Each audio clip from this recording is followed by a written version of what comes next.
Empire.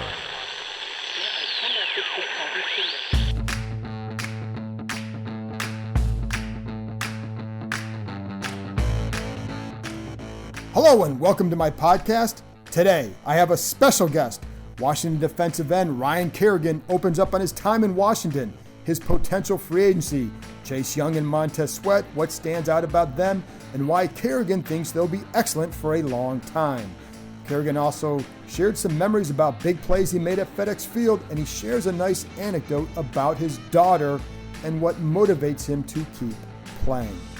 Don't forget, you can read my work on ESPN.com. When Washington hires a GM, I will have insight and analysis into the decision on ESPN.com. And now, here's my conversation with Washington defensive end Ryan Kerrigan.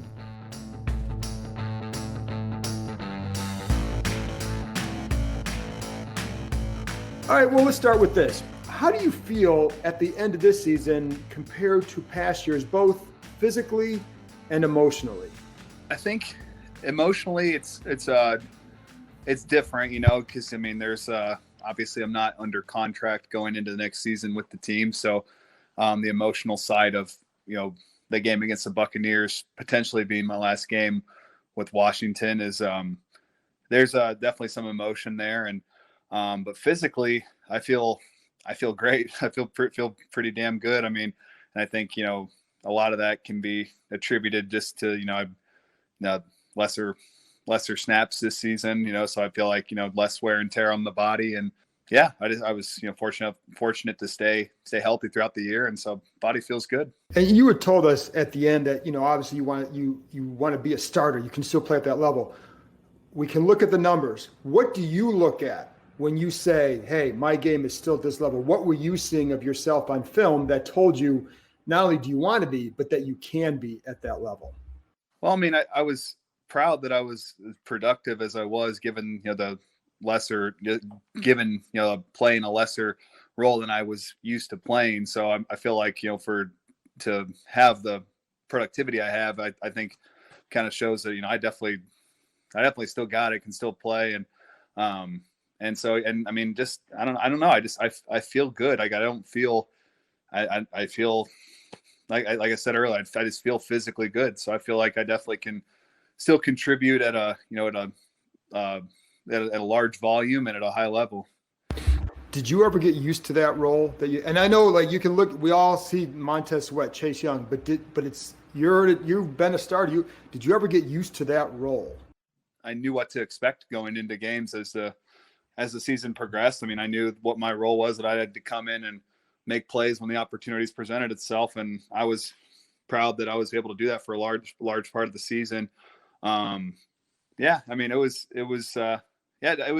took some adjusting at the start, but I got used to it and just kind of knew that you had to strike while the iron's hot when you're in there. Did you have, when you had to do that, because it's a lot about pass rushing is setting up the guy that you're playing against. Did you have to change or change that approach at all, because you're not going to get the same bulk of snaps? What did you have to do differently to still be productive in that role? I feel like you just had to not waste any time. I feel like you can't say, okay, I'm going to do this rush on this play and that's going to set up the next rush. Cause you don't know when a third and long or what other kind of a high passing situation like that's going to present itself, a second time. So I felt like going in there, I had to kind of throw my fastball and just try to make something happen. And were there some things, again, I got to go back to things that you saw in film, were there plays that you made? Was there something you were able to do this year that's like, whether it's, the way you use your hands or anything about your pass rush that said, this is still at the level I need? And again, I know you've been productive and that was a big part of what's going to tell you that, but were there some plays that you made where you were like, where it just stood out to you, were like, man, I still got this? Yeah, I would say the second sack I got in week 1 against Philly was one that kind of let me know, because it was, and that was as much mental as it was physical, because I kind of recognized pre-snap what some tells and that kind of counter pass that they were going to run.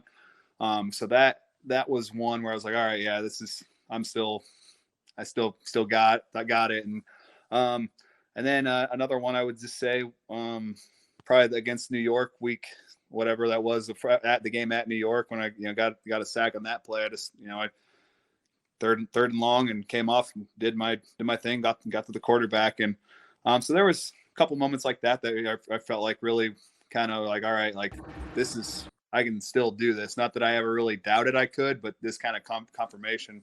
And right, and I don't mean to suggest that you couldn't, but I know players also see things in their own game to let them know that compared to the past, I'm still exactly where I needed to be. How many more years do you want to play? I don't have a specific number in mind. I mean, I want to, as long as I feel good, I want to play, but I don't want to play until I feel bad. Like I don't want to be limping out of the game, and that's I think the balance that you gotta. That's kind of the balance you gotta find there, because I like I said, my body feels good. I feel good physically now, but I don't want to get to year whatever and be like, oh man, like I gotta hang it up. I feel terrible, and so that's the balance I got to find there. What do you still like about playing football? And that might seem like a silly question for some, but you've got to really, there's got to be something that still drives you to play at this level after what you've accomplished. And, I mean, you have young kids, you could easily slide up there. What do you still like about playing? The satisfaction you get from making plays on game day, knowing that, getting a sack, for example, so many things have to go right to get a sack. Like, the move you throw at that time has to be the move that guy wasn't ready for. The coverage has to be good in the back end, so the quarterback has to hold on to the ball. You have to tackle the quarterback, which is, I mean, it sounds simple enough, but with a lot of way that a lot of these quarterbacks can move nowadays, it's not that easy. So the satisfaction that all these things go right on one play for you, and for you to make that play really feels good. And I think too, just I like knowing that you have to work really hard, and that when the hard work pays off in moments like that, it's incredibly gratifying. And that's what I still love about playing, is just, it's a hard thing to do, and it's a hard thing to do well. And so when you do it well, it feels really good. Now, you told Grant and Danny the other day that there had been no offer made as of yet. You've been around the league a while. You know what you want. You know what this team has. Do you think this might be a tough thing to come together if, because obviously fans would like to see you come back, but do you think it'd be tough for you to really stay here knowing what you want, knowing what they have?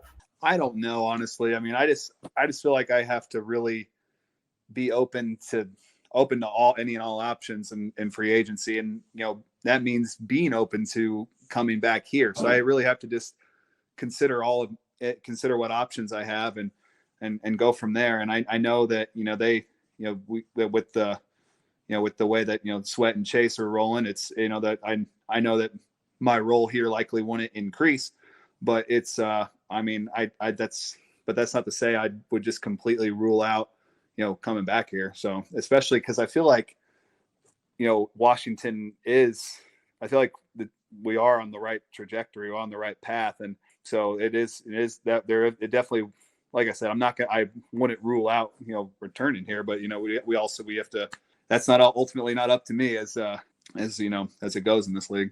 Well, and I was going to ask you too, what would make it appealing about coming back? Well, I think just because I do believe that the team is on the up. I believe that, we got a good foundation, and I mean, hell, we barely lost to the Buccaneers, and they were in, we didn't particularly play that well in that game. So it shows you the kind of potential we have as a team to, here that, if we're right there with the Buccaneers and really didn't play our best game by any means. I would imagine this must have been a very weird year for you, because you set the all-time record, but you're in a role that you had to get used to. And for a while, you're not playing certainly as many snaps as I know you would have wanted, because nobody wants to be you want to be playing more. We all know that.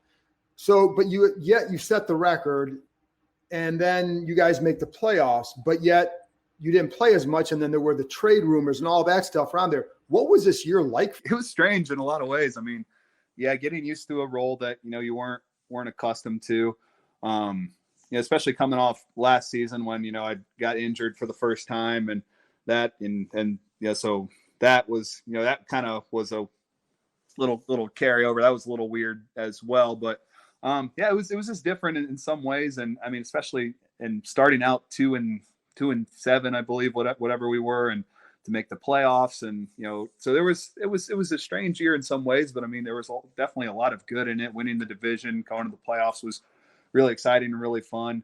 Getting the sack record was really fun. Yeah, so there was definitely positive moments, definitely a lot of positive from this season too. And what does that sack record mean to you? It means a lot. I mean, it's to be, to have that for one of the oldest franchises in the league really means a lot to me, because it's not like the Redskins or Washington have been around, 80, 90 years or so. And so to have the record for a franchise like this means a lot. You also, again, making the playoffs with no fans, what was it like? Because again, I'm sure it would have been nice to even just wave to them or to do, you know what I mean? Like, it must have been weird without that. Yeah. I mean, the lack of fans this season really was a bummer. I mean, it was like, I know for the Giants home game that we had, when there was, 3,000 fans in the stands, that felt incredible. Just, coming from previous games where we haven't had any. So to not have them at the playoffs, and especially with, having not been to the playoffs since 2015, it really, it was a down not having them there. The other thing too is Chase Young. What did you see in him this year that maybe, like, again, we all see the talent. What were you seeing behind the scenes that maybe stood out to you? His work ethic on the practice field is what really stood out to me, because you see guys, that might be real, superiorly talented and really just, have off the wall ability, but, sometimes they're not, the best workers. But Chase is that. He's an incredible talent who works hard, who has the work ethic to match the talent. And so I think that's why he was not only successful this year, but I think he's going to be super successful going forward, is because he has a determination and a belief inside that's going to drive him and match his the talent that he has. And when you say you saw in the practice field, how so? Just the intensity. It's a mindset you take to the practice field, really, because you see some guys over the years, they go to practice just to try to get through it and get the Sunday. But Chase was going to practice to try to get better that day. And I think that mindset is what really is going to help him going forward. Welcome to McDonald's. What can I get you today? Hi, she'll have the quarter pounder with cheese, extra mustard. No pickles. And I'll have a 10-piece chicken McNuggets. And 2 sides of ranch, please. We've done this before meal. Get it at McDonald's when you get 2 of your faves for just $5. Limited time only. Prices and participation may vary. Single item at regular price. I also heard, and I don't know if you knew this or if he talked to you about it, but that he went back and watched your Purdue tape to see how you progressed as a pass rusher. And you're wearing your Purdue coat now, but did he talk to you about that?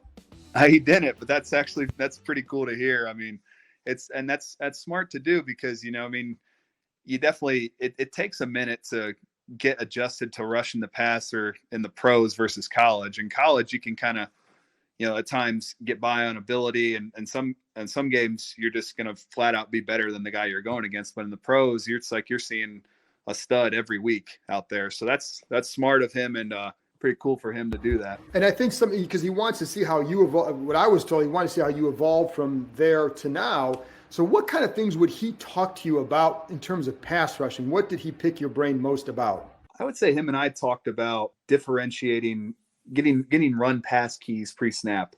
That was one of the biggest things that, I feel is of paramount importance as a guy that plays on the line of scrimmage. And so that's something I've really tried to impart on him and Sweat and the other dudes. Because if you can get any kind of tell pre-snap, okay, it's run, okay, it's pass, you're gonna take off differently if it's a pass versus if it's a run. So if you can give yourself that edge, give yourself any bit of an advantage against that offensive lineman, that's really going to put you in an advantageous situation. Did you see him getting better with that then? Yeah, definitely. I mean, and when you can take his ability, his natural abilities, and you give him that mental edge, he's really going to continue to evolve and continue to get better. And then with Montez Sweat, again, I referenced Grant and Danny's interview. You said that you think he can be a star. Why? Kind of the same reasons as Chase. I mean, there's a lot of natural ability there. There's a lot. He has really good technique for being a young guy too. Plays with good pad level, especially for being 6'6". And then you see a lot of maturation year 1 and year 2 and learning how to take care of his body. See him doing a lot of stuff away from the facility, for to feel better, to take care of his body, especially late in the season. And that's really what you got to have as you advance in the league, is you got to learn how to, how to play the long game, how to take care of yourself so that you're feeling good, week 1 and week 17. And I saw a lot of that with Sweat this year. So I think he's just his mindset is, he's got the right mindset as well. And so I think that's why I think he's going to be a stud in the league. How much did you talk to him as well? Chase, because we all know that everybody talked to, Chase would talk about it. We heard about it. I think you talked about it, but Montez seems to be the quieter of the two. So how much did you work with him? Oh, a lot. I mean, we talk about all the time about, just different ways to take care of yourself, different ways to, get to the passer and again, differentiating run pass, pre-snap. And he definitely did a good job of taking those things to the field and learning how to be a pro this year. He also, one thing too, he said this summer is that he was learning late in his rookie year that you have to have a plan as a pass rusher. What does that mean to you when he says something like, I think it's kind of obvious, but for you, what does that signify?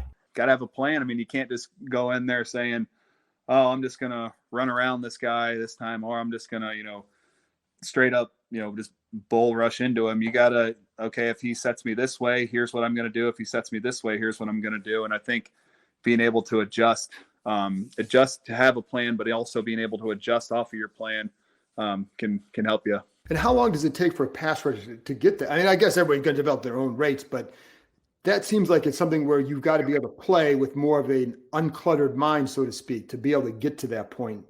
Does it take a minute to get to that point? It does. Yeah. I mean, some guys longer than others. And, but yeah, I mean, it kind of goes back to what I was saying earlier as, learning how to pass rush in the pros versus learning how to pass rush in college. Cause the pros, man, it's tough to beat a lot of offensive linemen in the pros. So you got to be really technical, really sound and have a plan. And then one of the things, too, I want to ask you about is you brought up the 2 plays that you were reflecting on when you're sitting on the bench after the game. One was the pick 6. What do you remember about that play in that moment? Before I forget, it was the pick 6 against the Giants your rookie year for people who don't remember. And it was a packed stadium, which was fun to see. But anyways, what do you recall about that play? I just remember, it was 3rd down and it was loud as hell. And I just remember, I remember we had called a cover 0 on the play, so we all were coming. So I was like, and so I knew the ball would probably be coming out hot since it would, we were running a cover 0. And sure enough, I get a cut block from the offensive tackle, get my hands up, bat the ball, and look up, and it's right there. And it's just funny to think back to, you do so many cut block drills throughout high school, throughout college, throughout the pros. You do that drill 1,000 times, and for it to finally pay off in that way, in my first game of my rookie year, it was just unbelievable. I mean, I couldn't believe it, because I'd never scored a touchdown in college, and so I'd scored in high school but never scored a touchdown in college. So to do that in my first game, it was just like, man, it's crazy to think like that one cut block drill, it all paid off so big in such a big moment like that. Do you have the ball? Oh yeah, I got it. Absolutely, still got it. And what does that feel like? Because again, you're a rookie, it's your first game. So what does that feel like when the crowd is going like that? What is that moment like? It was an adrenaline rush like I'd never felt before. I mean, and just to be getting mobbed by my teammates in the end zone and whatnot, and kind of, get backed up against the fans. The fans start, patting you on the helmet and the shoulder pads. It was crazy. I mean, I'll never forget that. It was such an unbelievable moment. And it was just awesome. And then the other play I think you said was the one against Dallas where it's like, I think it was a 3rd and long for Dallas inside their own 5, probably around the 2-yard line, I think, but you come through the middle, you get Dak Prescott, Preston Smith gets the touchdown. But what do you recall about that play and what transpired there? I just remember thinking, because I knew I had a chipper on me, and I knew this, and the center slide was coming to me and Daron Payne's way. So I was like, I was thinking, okay, this is going to be tough sledding this play, for us to get anything done, because we're basically, have 3.5, 4 guys on us. And so I kind of just said I was going to play off Payne that snap because I knew I had the chipper. So Payne hits it vertical, I hit the chipper and kind of come underneath. And I don't know, the center must have not seen me, but he just went right with Payne. And so it just left me a nice lane to run right there. And, Prescott still had the ball, so good coverage in the back end, and was fortunate just to get it out. And then I see, as I'm getting up, I see Preston, pick it up and just stand there and put his arms up. And I don't know if I'd ever heard FedEx Field that loud. Because how Washington fans are with Dallas. They don't like those dudes at all. And so to make that play in a critical moment of the game to kind of, that pushed our lead to 10 points that game, or late in the fourth quarter. That was awesome. So what did Preston give you for that gift? Nothing, actually. He owes me a steak for that. But no, that was just such a cool moment. I was so pumped in that moment. Yeah, because I think it gave you guys like the 20-10 lead, and there was less than probably around 4 minutes left. Yes. And obviously you guys won, so that was a big deal. And as a reporter, that was a big moment too. I think that was after the game that Rich Tandler had died. So Yes. That was like the first game after that. So that was an emotional time for many, many people with that game. Just 2 more questions. One, with Ron Rivera coming in, there was so much talk about culture and all that. And what did you notice in the locker room because of the coaching changes? It's tough to pinpoint one exact thing, but you could just tell that there was good, positive energy around the locker room, around the building. Guys, it just felt, I don't know. It's tough to pinpoint one thing, but I don't know, just the way Coach Rivera handled things this season, the way he, took care of us as players. He really, worked to make us fresh on Sundays. And as a player, you really appreciate that. A coach is not going to try to grind you into the dirt on, Wednesday and Thursday. He really, he pressed a lot of the right buttons with us players and really, made us want to play for him. And obviously he had his battle, which, you would have never known he was going through that, the way he handled himself. So it was just, it's tough to pinpoint some exact things, but there was this positive, good energy around the building. And then last thing too, you have 2 kids now. You're somebody who's always valued consistency with your approach, with your career, and your career has been that whole way, very, very consistent. Once upon a time, it seemed like you thought you would probably be here for your entire career. We don't know what's going to happen, but did it take you a minute to get to the point where you had to think that maybe I won't be here for the rest of my career? And I don't know what that internal conversation is like for you or what that's like for you, but is that a difficult thing to fathom? It is in some aspects, because I'd always envisioned playing my entire career here. But I think as we got closer to the end of this season and knowing that, I'm not under contract for the next season, and that I still feel like I have many productive, good seasons ahead of me, you kind of have to be honest, be like, okay, well, you have to be open to the option of being on another team. And that wasn't an easy thing to come to, because I've loved playing here. I've loved living here in Northern Virginia in the DMV. And so it wasn't an easy, realization to have, but I think that's as a professional athlete, especially in the NFL, you have to be open to the option of playing elsewhere, because it's ultimately in a lot of cases not up to you. Because I could sit here and say, oh, I want to be back. But if they don't want me back, then I'm not going to be back. So you have to kind of come to that realization. And so I don't know what's going to happen come March, but I do know that I'm really thankful for my 10 years here. To be in one place for 10 years and to have had the joy and experiences I've had here has been really awesome. So and that's not going to, and my fondness for my time here is not going to change, no matter what happens in March.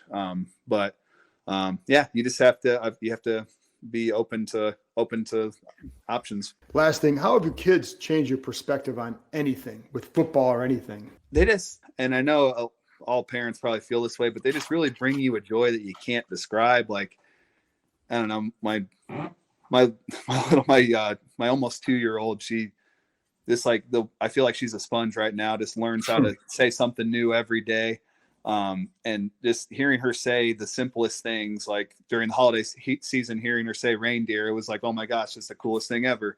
And so that definitely gives you perspective. And, I don't know. I remember after the Dallas game in 2019, we played Dallas at home, and, I remember being real bummed because we lost the game, and, coming out to the parking lot, after the game, I was, not in a very good mood. We dropped to 0-2.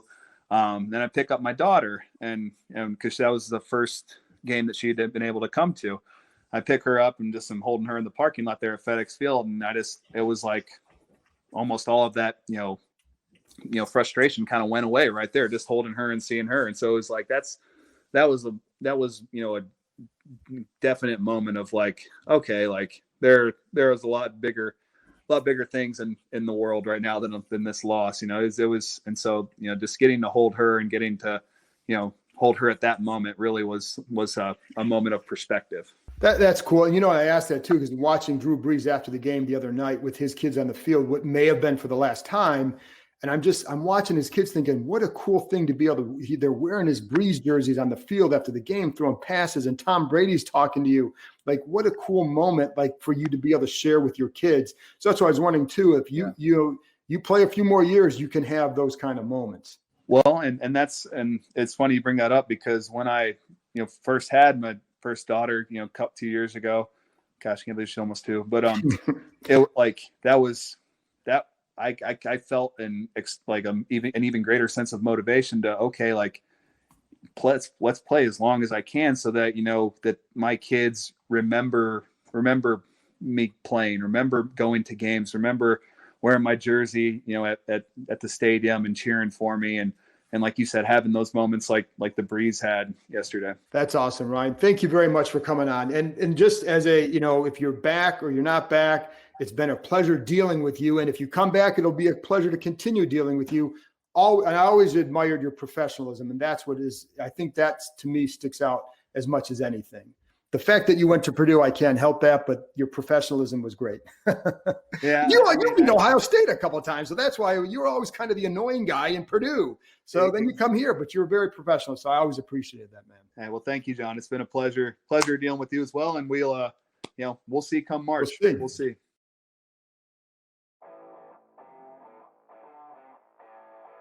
That's it for this episode. Thanks to Ryan Kerrigan for joining me, and thanks to you, as always, for listening. I appreciate those of you who joined me on the private Zoom last week. I'll do more of those sporadically throughout the offseason, so keep listening. I'll be back with another mailbag episode later this week.